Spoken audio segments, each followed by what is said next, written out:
My dad shoved me through a glass door and called me worthless. I smiled as blood dripped down my face. You just lost everything, I told him. That night, I revealed to the world who really owned their empire, and by morning, their picture-perfect life had completely crumbled. The sound of shattering glass still echoes in my ears, a chilling symphony of betrayal and the end of an era. Just moments before, my own father, the CEO of Lancaster Technologies, had shoved me through his office door. I could feel warm blood trickling down my face, soaking into my silk blouse, a blouse that cost more than most people make in a week. He called me nothing, worthless. But as I smiled up at him from the cold marble floor, surrounded by glittering shards, I whispered, "You just lost everything." By morning, their perfect empire would crumble, and I was the one holding the hammer. My story, the real story, begins long before that moment of shattering glass. I'm Audrey Lancaster, 28 years old, and I was born into a world of privilege, the only child of Harold and Grace Lancaster. My father built Lancaster Technologies into a titan, but it was my grandfather William who started it all, right there in his garage 40 years ago. By the time I came along, we lived in a sprawling 20,000 square foot estate overlooking the Pacific. My earliest memories aren't of fancy toys, but of sitting on my grandfather's knee.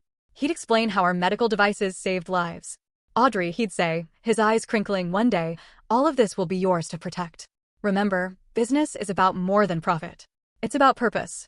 My mother, Grace, she was the heart of our family. She donated millions to children's hospitals, and she made sure I understood that our privilege came with a profound responsibility. Every Christmas, she'd take me to deliver gifts to kids in those hospitals. Look them in the eyes, she taught me. Everyone deserves dignity. Everything changed when I turned 12. Mom was diagnosed with aggressive pancreatic cancer. Within 3 agonizing months, she was gone. My father, he just retreated into his work, leaving me to process my grief all alone.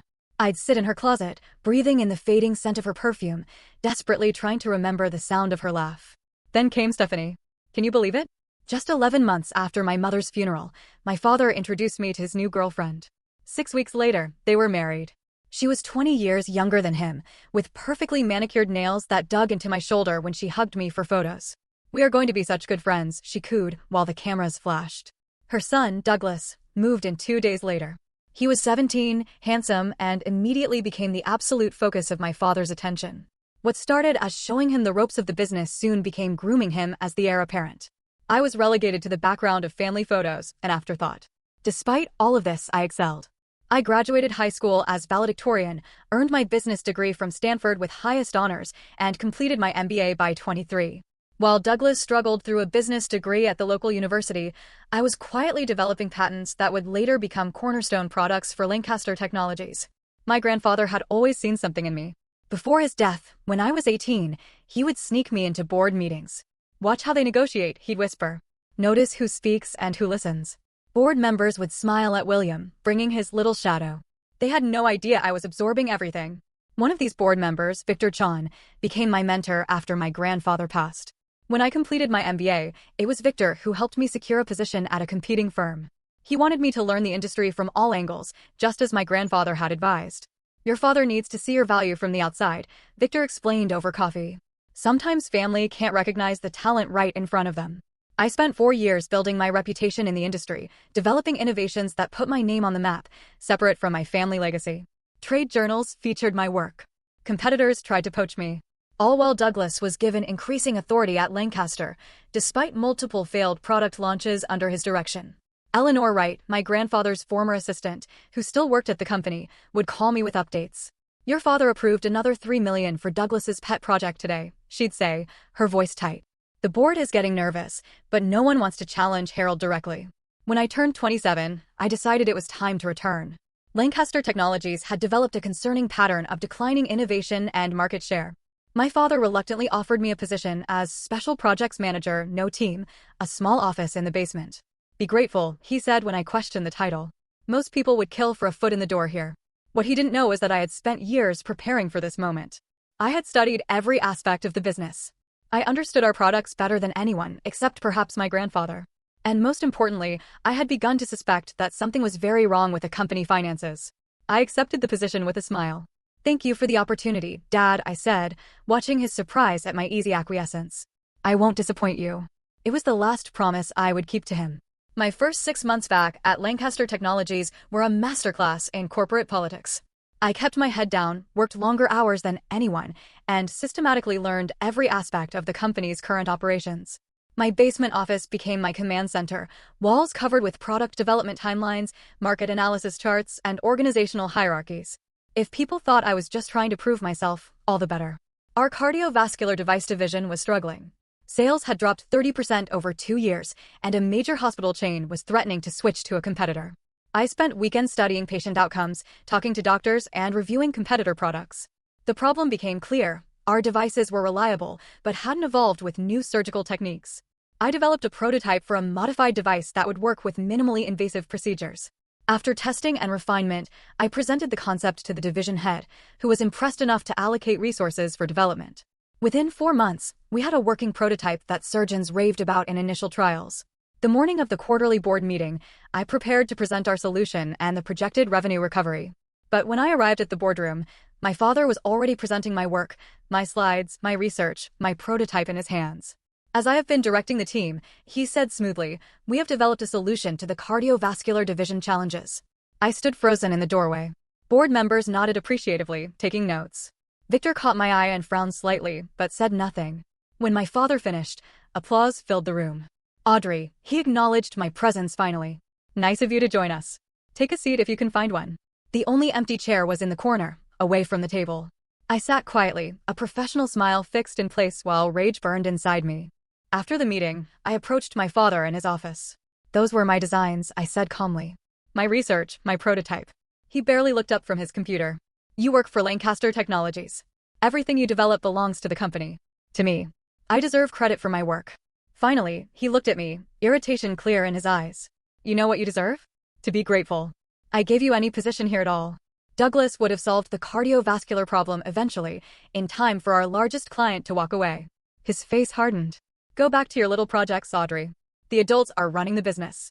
The following week, company-wide emails announced Douglas's promotion to Executive Vice President of Product Development, citing his innovative solution to the cardiovascular division crisis as evidence of his leadership.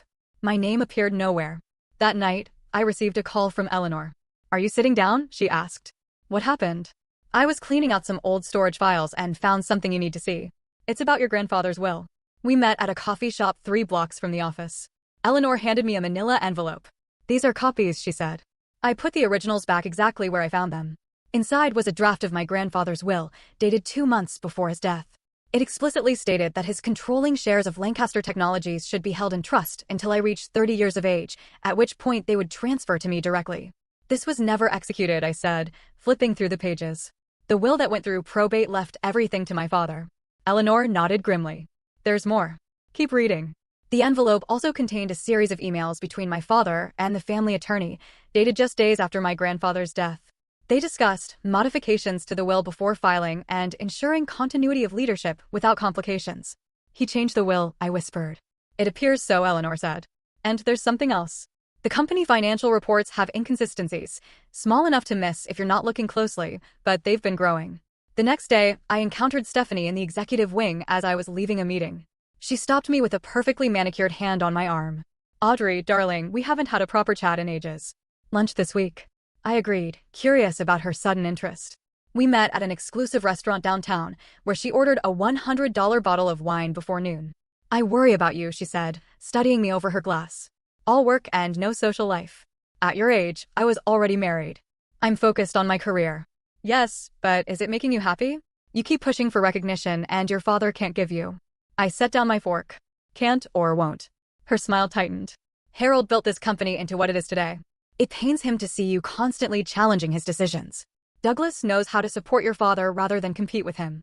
Is that what you think I'm doing? Competing? Darling." She leaned forward, voice dropping. "We both know you've always wanted what Harold built. But some things aren't meant to be. Perhaps if you found fulfillment elsewhere, you wouldn't need to prove yourself here." In that moment, her mask slipped. I saw the cold calculation behind her eyes. The protective mother ensuring her son's inheritance. I smiled pleasantly. "Thank you for your concern, Stephanie. I'll give it some thought." As we parted ways, she added, "Your father is under tremendous pressure. Try not to add to his burden with unrealistic expectations." That afternoon, I began compiling a list of allies within the company. There were division heads who had praised my work, engineers who respected my technical knowledge, and administrative staff who had been there since my grandfather's time. I would need them all if my suspicions proved correct. My most surprising ally emerged 2 weeks later during a product safety review. Jackson Wright, recently hired to the legal department, questioned some contract language that seemed designed to obscure liability. We ended up working late, ordering takeout as we revised documentation. "This isn't my first rodeo with vague safety language," he said, loosening his tie. "My last firm specialized in corporate malfeasance cases." "Defending the corporations?" I asked. "Sometimes. Sometimes helping whistleblowers." He studied me for a moment. "The cardiovascular device modifications were yours, weren't they? Not Douglas's." I stiffened. "What makes you say that?" "The technical language in the specifications. Douglas can barely explain how the devices work in layman's terms, let alone articulate the engineering principles." I said nothing, but Jackson nodded as if my silence confirmed his suspicion. "Corporate families are complicated," he said. "I've seen how they can rot from the inside." Over the next several weeks, I began noticing financial patterns that disturbed me.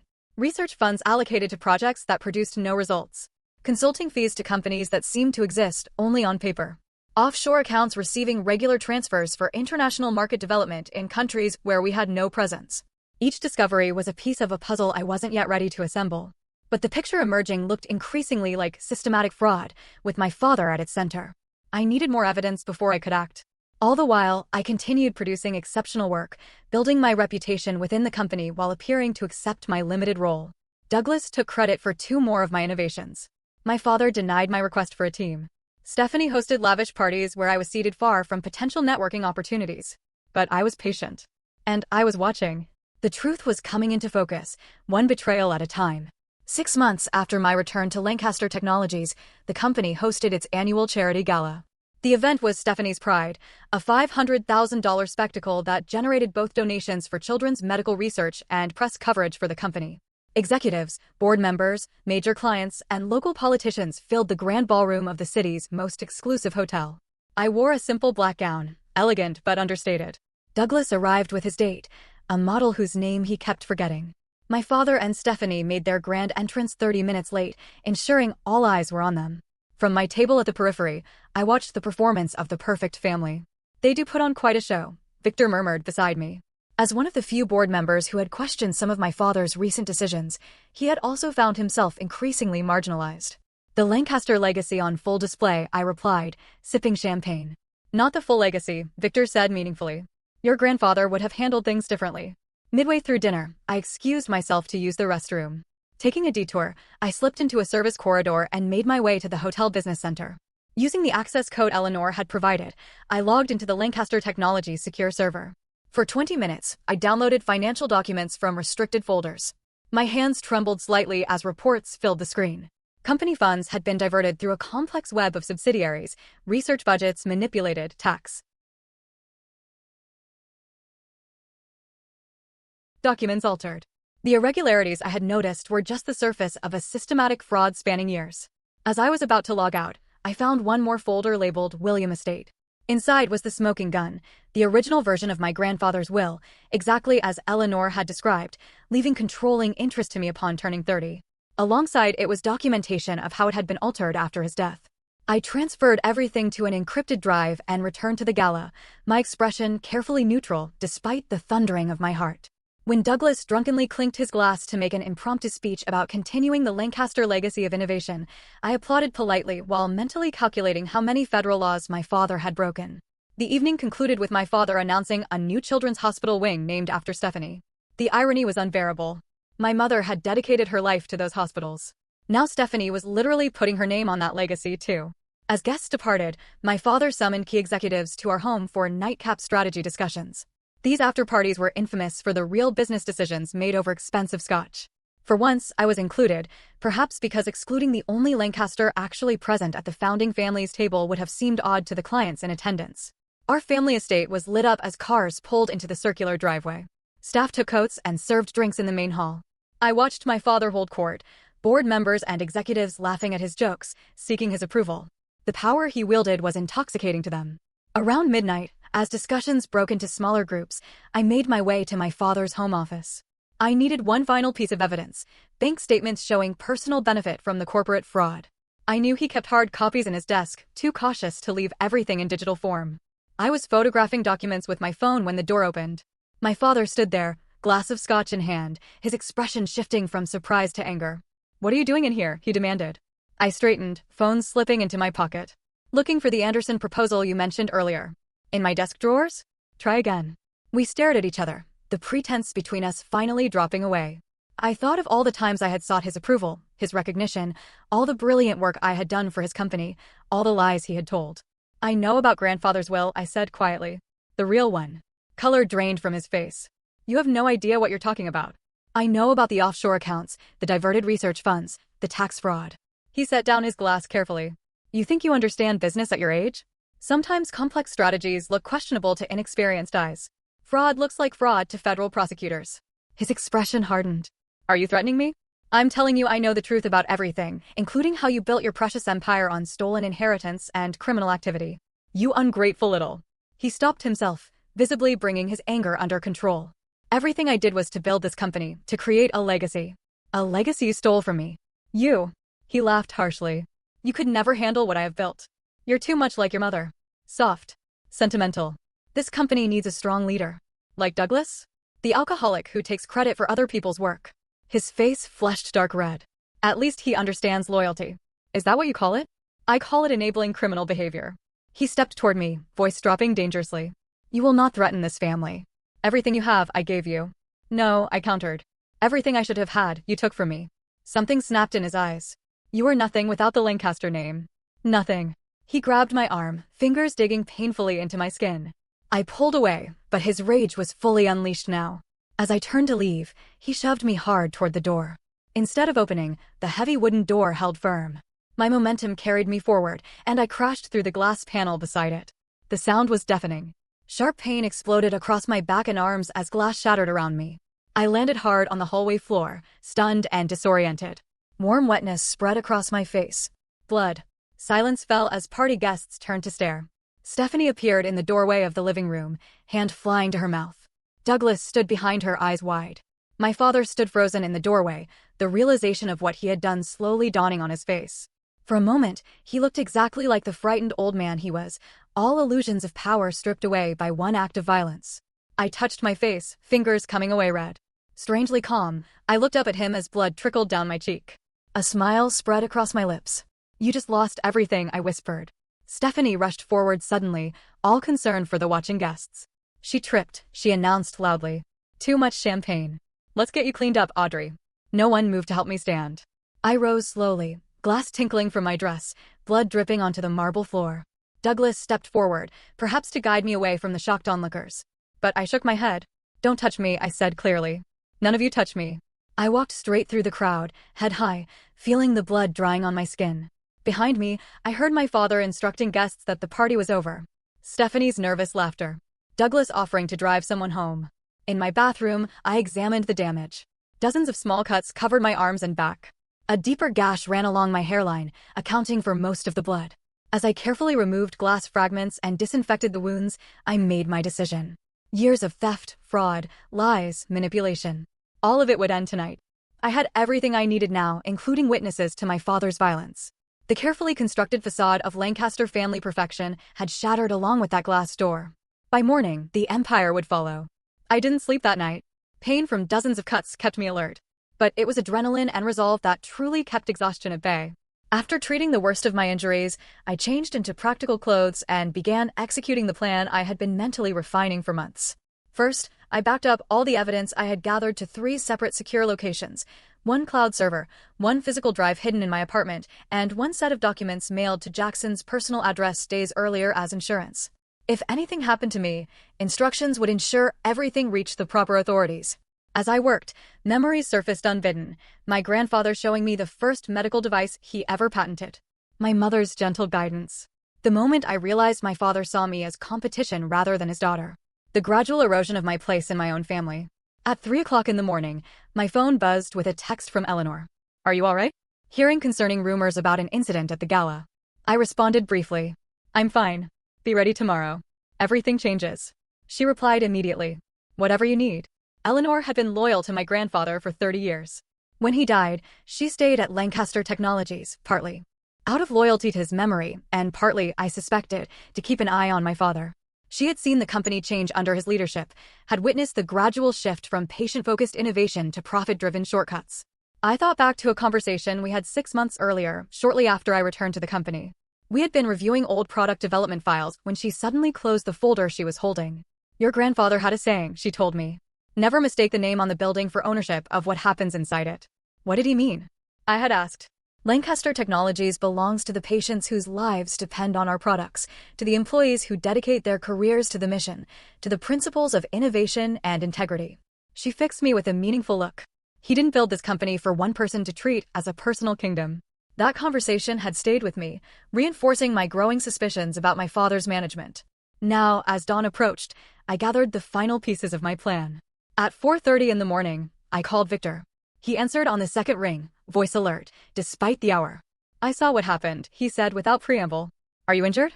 "Nothing serious, but I need to meet with you before the markets open. I've discovered significant irregularities in the company finances." "Criminal irregularities?" There was a pause. "I've had concerns for some time. Your father has been blocking full financial reviews. I have the evidence. All of it." Another pause. "My home office. 6 a.m. Bring everything." Next, I contacted 3 other board members I believed would prioritize the company over loyalty to my father. Brief, careful messages requesting urgent meetings regarding material financial concerns. 2 responded immediately, agreeing to conference calls later that morning. At 5:15 a.m., I reached out to Jackson. Despite the hour, he answered promptly. "I need legal counsel," I said unofficially, "before I take official action." "Is this about what I think it is?" "Yes. And more. There was an incident last night." I heard whispers. "How badly are you hurt?" "I'll live. Can you meet at my apartment in 30 minutes? It's secure, and I have what you might need." What Jackson had was experience with corporate whistleblower cases. Before joining Lancaster Technologies, he had helped expose similar fraud at 2 other major companies. He had been hired during a period when my father was traveling, his resume approved by the head of legal, who had since been pushed into early retirement. When I arrived at his apartment, he took one look at my face, the bandage at my hairline, and wordlessly poured me a cup of coffee. "Start from the beginning," he said, pulling out a legal pad. "Everything you have found, and everything that happened last night." For 45 minutes, I laid out the evidence, financial discrepancies, the altered will, the pattern of control and isolation, and finally, the violent culmination at the gala after-party. "You have enough for the SEC, the IRS, and likely criminal charges," he confirmed, reviewing my documentation. "But you need to consider what this means. Going public burns everything to the ground. The company's stock will plummet. Jobs could be lost. Your family name tarnished permanently." "I've considered all of that," I replied. "I also considered what happens if this continues. Patient safety compromised for profit. Employees working for a criminal enterprise without knowing. My grandfather's legacy corrupted beyond recognition." Jackson studied me for a moment. "There's no halfway option here. Once you pull this trigger, you can't take it back." "I know. And you're ready for the personal cost? Your father will likely face prison. Your relationship with your family destroyed forever." I touched the bandage on my forehead, feeling the sting of the cut beneath. "That relationship was destroyed long ago. I just didn't want to admit it." Jackson nodded slowly. "Then let's make sure this is done right. Maximum impact, minimum legal exposure for you." Together, we crafted communications for each recipient.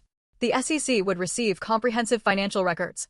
The board members would get summary evidence and emergency protocols for company stabilization. Select journalists would receive carefully curated information packages, timed for release after official investigations began. "What about your claim to controlling interest?" Jackson asked. "The altered will?"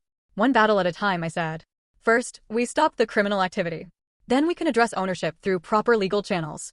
By 9 a.m., I had met with Victor and one other board member, Patricia Alvarez. Both were ashen-faced after reviewing my evidence. "We'll need to call an emergency board meeting," Victor said. "Suspend Harold pending investigation." "He'll fight it," Patricia warned. "Let him," I replied. "The evidence speaks for itself." At 10 a.m., I returned to my apartment to make final preparations. My phone had accumulated 23 missed calls from my father, 12 from Stephanie, and 9 from Douglas. I ignored them all. Instead, I called 3 journalists known for their thorough reporting on corporate malfeasance. Each conversation was brief, professional, and ended with scheduled delivery of documentation later that day. As noon approached, I felt a moment of hesitation. Was I truly ready to destroy my family in such a public way? Then I remembered my grandfather's integrity, my mother's compassion, the values they had instilled in me that had been betrayed by my father's greed. I remembered the feeling of glass shattering against my skin. The look in my father's eyes, not of remorse, but of rage that I had provoked him into revealing his true nature. I made one final call to Eleanor. It's happening today, I told her. Be prepared for chaos. I've been prepared for years, she replied steadily. Your grandfather would be proud. At 12:30 p.m., I sent the first batch of evidence to the SEC through their whistleblower portal. At 12:45, I emailed comprehensive documentation to the 7 board members I trusted. At 1 p.m., I provided secure access to selected documents to the journalists. Then I waited, knowing the carefully constructed empire of lies was about to collapse. The first domino fell at 2:17 p.m. when I received a call from Victor. The SEC has contacted legal, he said without greeting. They're requesting all financial records be preserved immediately. Harold is being summoned to an emergency board meeting at 4. Has he responded? I asked. Not yet. His assistant says he's in meetings off-site. My father was likely in damage control mode, trying to identify the source of the leak. He wouldn't suspect me immediately, believing his display of power last night had put me in my place. Keep me informed, I said. And Victor, thank you for doing the right thing. This company was your grandfather's life's work, he replied. Someone needs to save it from your father. At 3:30 p.m., Jackson texted, federal agents just entered the building. Executive floor in lockdown. Files being secured. Things were moving faster than anticipated. I had expected at least a day before federal involvement became visible. Someone on the board must have made additional calls, perhaps to the FBI or Department of Justice. My phone rang again. Douglas, for the 10th time. I declined the call. By 4 p.m., I needed to retrieve the final pieces of evidence from my father's home. With everyone focused on the corporate headquarters, the family estate would likely be empty. I took a rideshare rather than my own car to avoid recognition and had the driver drop me 2 blocks away. The house was quiet as I approached. Staff would be minimal on a weekday afternoon. I used my key to enter through the side door near the kitchen, listening carefully for movement. Hearing nothing, I made my way to my father's home office. The glass door had been hastily boarded up with plywood. Dried blood still stained the marble floor where I had fallen. I stepped carefully around it and entered the office. My father's desk appeared untouched from the night before. I went directly to the hidden safe behind the hunting painting. Another of my grandfather's traditions my father had co-opted without understanding its significance. The combination was my grandfather's birthday, something my father had kept out of sentimentality or laziness. Inside the safe, I found what I was looking for, the original copy of my grandfather's will with handwritten notes from my father indicating changes to be made. Next to it sat a small leather journal my grandfather had kept, documenting his intentions for the company's succession. And beside that, account information for private offshore holdings where company funds had been diverted. I photographed everything, then carefully replaced the items, except for the journal, which I slipped into my bag. It wasn't technically evidence of crimes, but it was my birthright, documentation of my grandfather's true wishes. As I closed the safe and replaced the painting, I heard a door close somewhere in the house. Footsteps approached down the hallway. I quickly moved behind the large desk, crouching out of sight. The office door opened. From my hiding place, I could see Douglas's expensive shoes step inside. He moved to the desk, began opening drawers and shuffling through papers. His movements were erratic, panicked. Where is it? He muttered. Where would he keep it? He was looking for something specific, incriminating evidence, most likely. My father must have sent him to clear out anything damaging before authorities thought to search the house. Douglas moved toward the safe. As he shifted the painting, I realized I needed to leave immediately. While he was distracted with the safe combination, I slowly edged toward the door, staying low behind furniture. I had almost reached the doorway when his phone rang, startling us both. I froze as he answered. Yes, I'm here now, he said, voice tense, looking exactly where you said. No, I haven't found it yet. They what? When? His voice rose in alarm. How many agents? Jesus. Yes, I understand. He ended the call and slammed his fist against the wall. Damn it. Whatever he had just learned had clearly escalated the situation. As he turned back to the safe, I seized my opportunity and slipped out the door, staying close to the wall to avoid the creaking floorboards I remembered from childhood. I made it to the side door and out of the house without detection. Once clear of the property, I checked my phone. 5 missed calls from Eleanor and a text, FBI at headquarters. Complete lockdown. Harold being questioned. It was happening even faster than I had anticipated. I called Eleanor from a coffee shop 2 miles from the estate. What's the situation? I asked when she answered. Agents everywhere, she replied in a hushed voice. They arrived with warrants for financial records going back 7 years. Harold is in the conference room with federal agents and company attorneys. Stephanie tried to leave the building, but was escorted back inside. And the board? Emergency session in progress. Victor is leading. They're discussing temporary leadership structure pending investigation. I processed this information. Where are you now? Records department. They've asked us to facilitate document access. Stay safe, I told her. This will get uglier before it improves. My next call was to Jackson. I need to know if I should come in or stay away. Stay away, he advised immediately. The board knows you're the whistleblower, but it's better if you're not physically present while federal agents are conducting initial interviews. I've informed select agents that you're available to provide testimony when needed. Has my father figured it out yet? Jackson's voice was grim. Yes. When agents mentioned the altered will, he apparently shouted something about you before his attorney shut him down. At 6 p.m., I checked into a hotel under a pseudonym, as Jackson had advised. From this secure location, I monitored developments through secure communications with my allies inside the company. The evening news ran the first stories: federal investigation at Lancaster Technologies. Medical device giant facing fraud allegations. Lancaster CEO under investigation. None mentioned me specifically yet, but that would come. I had provided the journalists with enough background that the full story would emerge in waves, each more damaging than the last. At 9:12 p.m., my father finally called again. Against my better judgment, I answered. Why? His voice was hoarse, barely recognizable. You know why? Do you have any idea what you've done? The company won't survive this. The company will survive without the fraud and corruption. He was silent for a moment. Then, with cold fury, you planned this. All of it.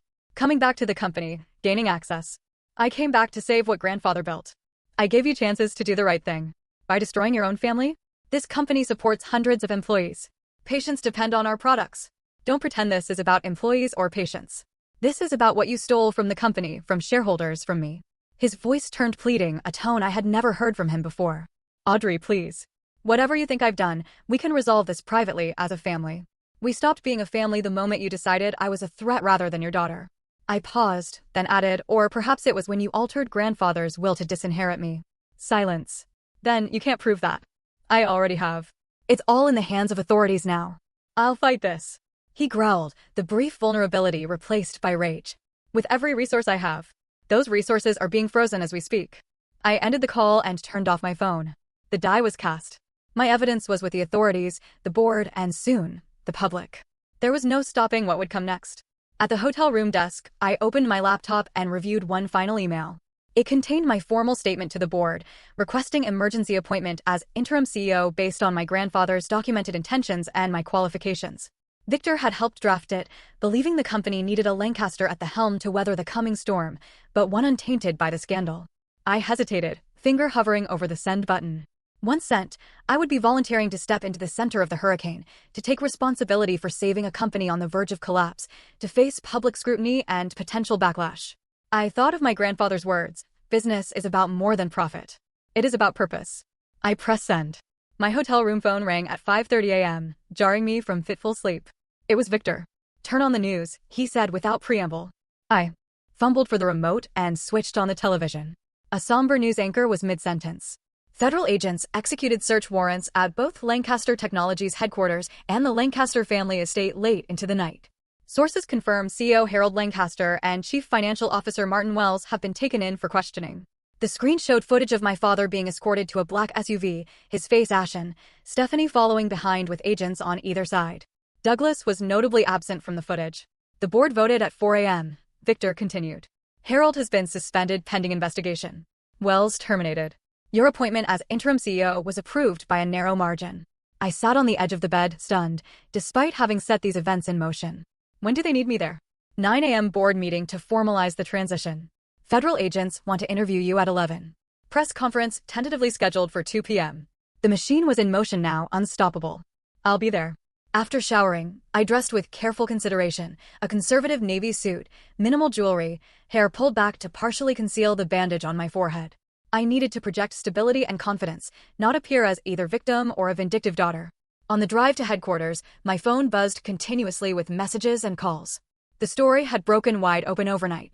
3 major business publications had run detailed exposés on the financial fraud, citing anonymous whistleblowers and company insiders. One had directly referenced the altered will, though without naming me specifically. The Lancaster Technologies parking lot was filled with news vans and reporters. Security personnel escorted me through a side entrance to avoid the media gauntlet. Inside, the atmosphere was tense. Employees gathered in small groups, conversations stopping abruptly as I passed. Eleanor met me at the executive elevator. They know it was you, she said quietly. Not officially, but word has spread. How were the employees taking it? Shocked, confused, afraid for their jobs, but also. She hesitated. There's relief among some. Your father's management style had become increasingly erratic.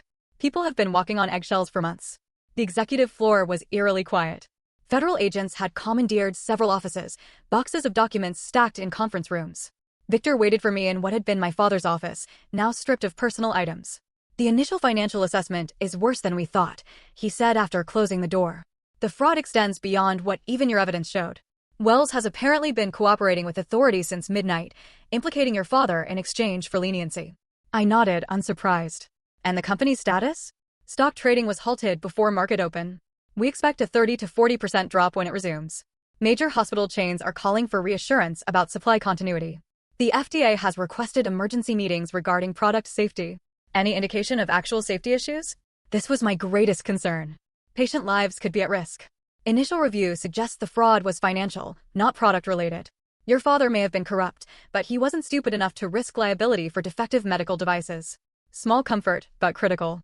We spent the next hour preparing for the board meeting, reviewing talking points and transition plans. At 8:45, my phone rang. Stephanie. Against my better judgment, I answered. How could you? She hissed, voice raw with either tears or rage. Your own father. He made his choices, I replied evenly. Years of them. They arrested him in front of everyone. Do you have any idea what this is doing to Douglas? To me? Where is Douglas, by the way? I noticed he wasn't with you and father last night. A pause. He's dealing with this in his own way. Translation, likely drunk or hiding. Stephanie, I have a board meeting to attend. Was there something specific you needed? You will regret this, she said, voice hardening. When the dust settles, you will have nothing and no one.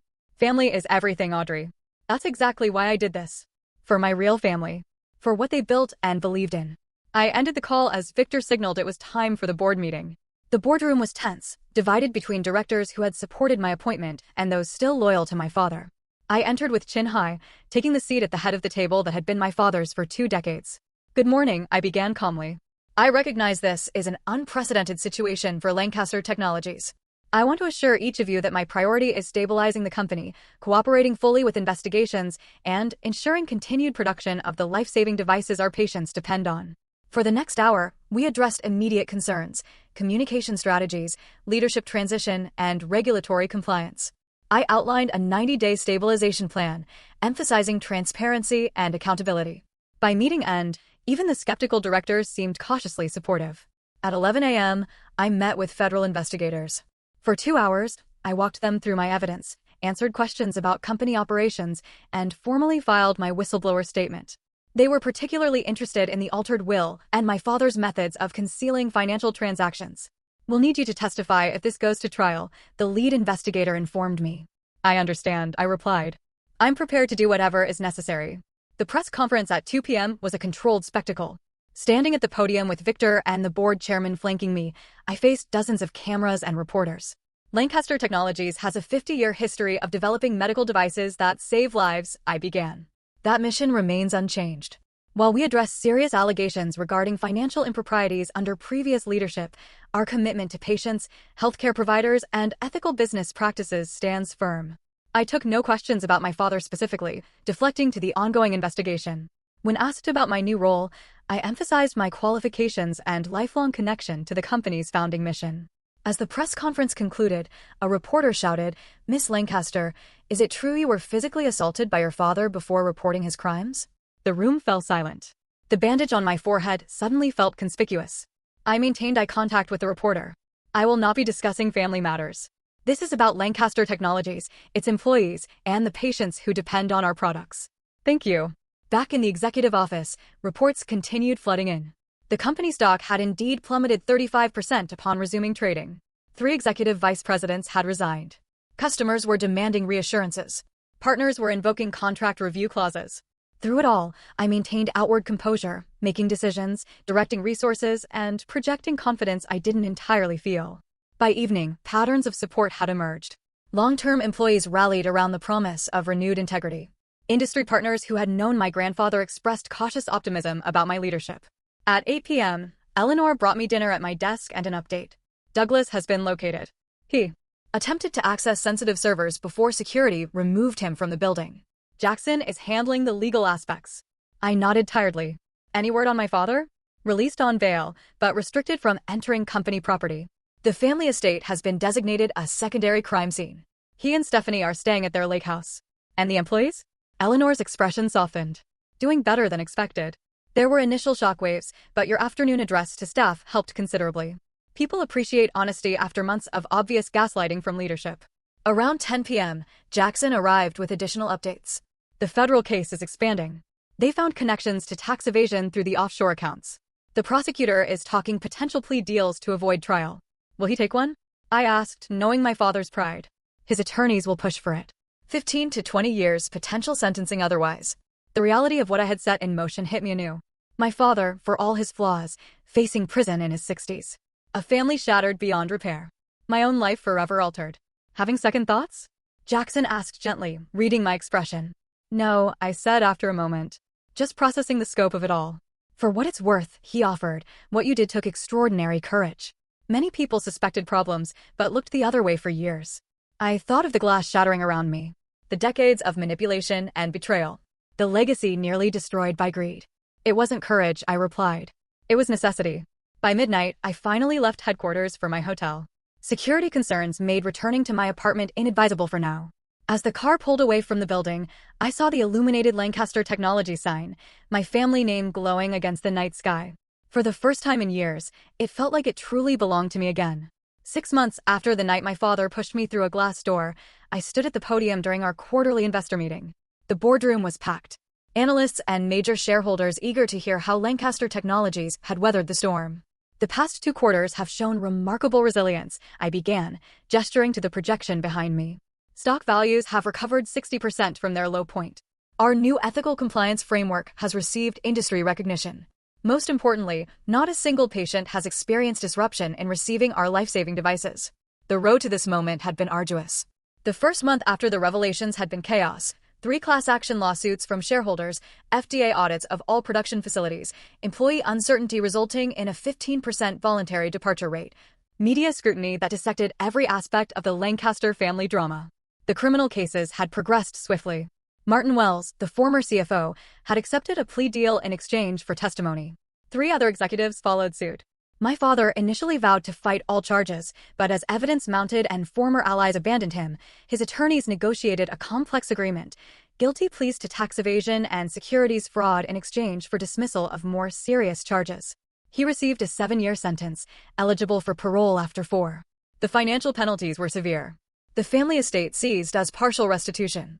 I hadn't spoken to him since his sentencing hearing, where he had stared straight ahead, refusing to meet my eyes as I delivered my victim impact statement. Stephanie had filed for divorce 2 weeks after his conviction, negotiating her own settlement to avoid charges of complicity.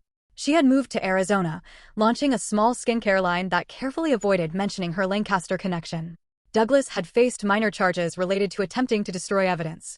He received probation and community service, then disappeared to Europe, occasionally appearing in social media posts from yacht parties and ski resorts funded by whatever resources he had managed to hide before the collapse.